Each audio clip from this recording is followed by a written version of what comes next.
Ces 2 mois d'émeutes et de manifestations à Bangkok auront coûté la vie à 90 personnes et fait 2000 blessés. Parmi les personnes tuées, 2 journalistes expérimentés, Fabio Polenghi, un photographe indépendant, et Hiro Muramoto, caméraman de l'agence Reuters. La situation était souvent aussi dangereuse qu'une guerre ouverte. On parle de situation où vous avez des militaires et des manifestants qui se tirent directement dessus en face à face. Vous êtes entre les deux et ils ne sont qu'à 200 mètres les uns des autres. Les journalistes sont en général parfaitement conscients des risques qu'ils prennent quand ils pénètrent dans une zone de guerre, mais la Thaïlande en temps normal est un havre de paix. De nombreux journalistes peu familiers des conflits y sont basés pour couvrir la région, mais la plupart ne sont pas formés aux situations dangereuses et n'ont pas l'équipement nécessaire.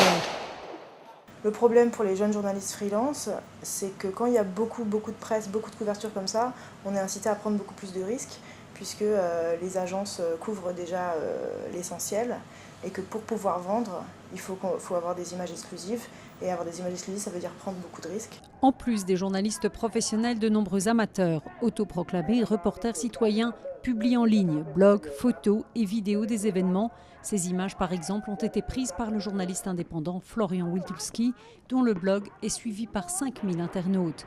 Il a été atteint par une balle en caoutchouc, mais a poursuivi sa couverture.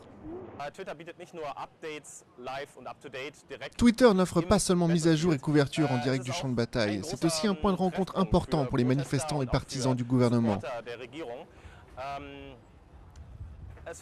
Il comble les lacunes laissées par la presse et fournit des informations que les grands médias ne peuvent offrir. Trop de journalistes peuvent-ils nuire au journalisme et à l'information ? La question reste posée.